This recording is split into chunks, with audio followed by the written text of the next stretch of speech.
Hello friends, welcome back to my channel. तो NVS और KVS के न्यू रिक्रूटमेंट रूल्स आ चुके हैं। उसके अकॉर्डिंग मैं आपको यहाँ पर बताने वाली हूँ टीजीटी और पीजीटी के लिए जो एसेंशियल क्वालिफिकेशंस है, 50% क्राइटेरिया क्या है और सब्जेक्ट कॉम्बिनेशंस क्या है, वो आपको इस वीडियो को देखने के बाद बिल्कुल क्लियर हो जाएंगे। क्योंकि लास्ट टाइम रिक्रूटमेंट पे भी मैंने ये चीज़ बहुत ज़्यादा क्लियर करके आपको बताई थी और इसमें बहुत लोगों का डाउट रहता है। मेरे पास खुद बहुत सारे कमेंट और मैसेजेस इसी चीज़ को लेकर के आते रहते हैं। तो इस वीडियो में एंड तक जरूर बने रहिएगा। न्यू रिक्रूटमेंट रूल्स जो है उसके हिसाब से 50% क्राइटेरिया क्या है, सब्जेक्ट कॉम्बिनेशन क्या है टीजीटी पीजीटी में, वो सब आपको इस वीडियो को एंड तक देखने के बाद बिल्कुल डाउट क्लियर हो जाएगा। तो अगर आपको वीडियो पसंद आए तो लाइक और शेयर किए बिना भी आप लोगों को जाना नहीं है और कमेंट सेक्शन में जरूर बताना आपको वीडियो कैसा लगा। ठीक है, तो अगर हम टीजीटी की पहले बात कर लेते हैं। टीजीटी में अगर आप टीजीटी हिंदी से करना चाहते हो, देखो सीटेट पेपर 2 तो सभी का क्लियर होना चाहिए टीजीटी के लिए। पीजीटी में सीटेट की कोई जरूरत नहीं है, बट टीजीटी के लिए सीटेट पेपर 2 क्लियर होना चाहिए। टीजीटी हिंदी के लिए, हिंदी एज एन इलेक्टिव और मेन सब्जेक्ट आपने पढ़ना है लास्ट एटलीस्ट 3 ईयर्स या 6 सेमेस्टर्स। अगर 4 ईयर्स का इंटीग्रेटेड कोर्स किया है तब भी आपको 3 साल हिंदी पढ़नी पड़ेगी या फिर 6 सेमेस्टर आपको हिंदी पढ़नी पड़ेगी एज एन इलेक्टिव और main subject. Same for English.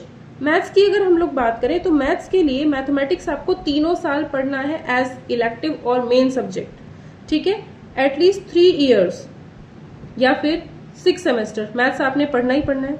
दूसरी चीज, दूसरा सब्जेक्ट आपका फिजिक्स होगा जो आपको 1 साल पढ़ना है, 2 सेमेस्टर पढ़ना है। ठीक है, मतलब मैथ्स 3 साल पढ़ो, फिजिक्स 2 सेमेस्टर और 1 साल, 2 सेमेस्टर पढ़ो या फिर 1 साल पढ़ना है। तीसरा सब्जेक्ट आपका क्या क्या हो सकता है? अगर आप टीजीटी मैथ्स की प्रिपरेशन कर रहे हो, टीजीटी मैथ्स एग्जाम देना चाहते हो एनवीएस या केवीएस का, सेम ईएमआरएस के लिए भी शायद आगे यही चीज आ जाएगी।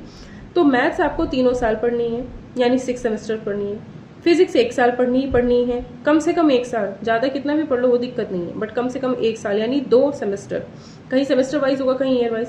तीसरा सब्जेक्ट आपका केमिस्ट्री हो सकता है, इलेक्ट्रॉनिक्स हो सकता है, कंप्यूटर साइंस हो सकता है, स्टैटिस्टिक्स हो सकता है, वो भी आपने 1 साल पढ़ना है यानी 2 सेमेस्टर्स पढ़ना होगा। ठीक है, अगर किसी ने चॉइस बेस्ड क्रेडिट सिस्टम के अंदर स्टडी किया है तो उसके लिए भी यही चीज सब्जेक्ट कॉम्बिनेशन में रहेगी। तो सब्जेक्ट कॉम्बिनेशन आई थिंक आपको क्लियर हो गया होगा। मैथ्स आपका 3 साल, फिजिक्स आपका 1 साल, मिनिमम 1 साल।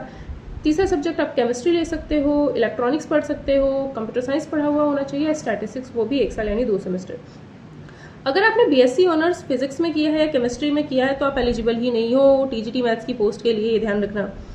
ठीक है, अगर हम टीजीटी साइंस की बात करें तो टीजीटी साइंस में candidate should have studied biology /life science /botany /zoology as honours और मेन सब्जेक्ट। तो आपने biology, life science, botany, zoology इन चारों में से किसी एक सब्जेक्ट से मेन सब्जेक्ट हो, ये इन चारों में से कोई भी आपका मेन सब्जेक्ट होना चाहिए अगर आप टीजीटी साइंस के लिए अप्लाई करना चाहते हो।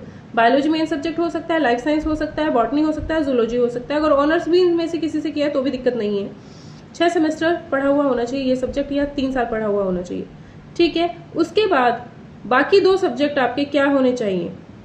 1 ही साल पढ़ा हुआ होना चाहिए, बाकी 2 सब्जेक्ट, जैसे मैथ्स में था 1 ही साल होना चाहिए, बाकी 2 सब्जेक्ट। अगर आपके पास बायोलॉजी या life science as main subject है तो दूसरा सब्जेक्ट आपके पास केमिस्ट्री रहेगा ही रहेगा 1 साल। तीसरा सब्जेक्ट बॉटनी और जूलॉजी में से कोई एक हो सकता है, 1 साल यानी 2 सेमेस्टर पढ़ा हुआ होना चाहिए। अगर आपका मेन सब्जेक्ट बॉटनी है तो 1 साल केमिस्ट्री पढ़ी हुई होनी चाहिए और 1 साल जूलॉजी। बॉटनी के साथ केमिस्ट्री और जूलॉजी का कॉम्बिनेशन है। अगर जूलॉजी आपका मेन सब्जेक्ट है तो उसके साथ केमिस्ट्री और बॉटनी है, जिस तरीके से इसमें लिखा हुआ है उसी तरीके से मैं बता रही हूँ। अगर जूलॉजी मेन सब्जेक्ट है तो दूसरा सब्जेक्ट केमिस्ट्री और बॉटनी जो कि 1 साल मिनिमम पढ़ा हुआ होना चाहिए। ठीक है, इसमें भी चॉइस बेस्ड क्रेडिट सिस्टम से अगर पढ़े हुए हो तो सब्जेक्ट कॉम्बिनेशन यही लागू होगा। ठीक है, सोशल स्टडीज की बात करें तो एटलीस्ट 3 ईयर्स आपने studied any 2 subjects out of history, geography, economics, political science. Graduation level में आपने कोई 2 सब्जेक्ट्स पढ़े हुए होने चाहिए। Studied any 2 subjects out of history, geography, economics, political science graduation level पे, out of which one must be either history और geography. और उन दोनों में से फिक्स है कि एक आपका हिस्ट्री या ज्योग्राफी होना चाहिए, कम से कम 3 साल। ठीक है, 4 ईयर इंटीग्रेटेड कोर्स अगर करते हो, 4 ईयर्स इंटीग्रेटेड डिग्री कोर्स अगर करते हो, इलेक्टिव और main subject and the second subject at least 1 year. दूसरा सब्जेक्ट तो आपका 1 साल ही होना चाहिए, लेकिन आपको बता दिया है क्या भाई कि 4 सब्जेक्ट अगर हैं, history, geography, economics, political science graduation level पे, इनमें से कोई 2 आपके होने चाहिए।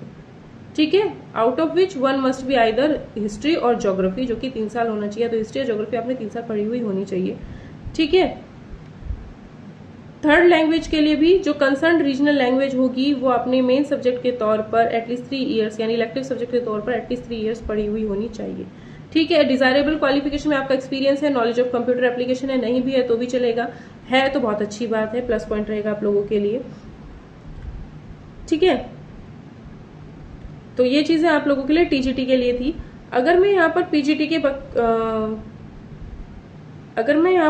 की बात करूँ, ये मैंने सिर्फ मेन सब्जेक्ट्स के बारे में आपको बताया, कंप्यूटर साइंस की भी बात नहीं कर रही यहाँ पे। अगर मैं पीजीटी की बात करूँ तो पीजीटी का जो है वो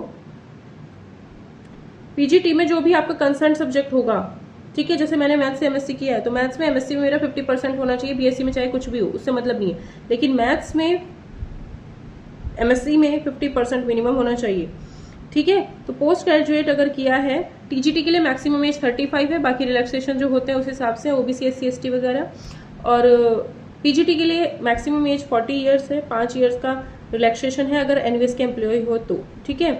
बाकी ओबीसी एससी एसटी वो सब जो है अलग है, ठीक है। अब इसमें क्या है, पोस्ट ग्रेजुएशन अगर आपने की है तो मिनिमम 50% आपके होने चाहिए, ठीक है, और बीएड में भी आपके 50% ही मांगे जा रहे हैं, ठीक है, कोई सीटेट नहीं चाहिए इसमें।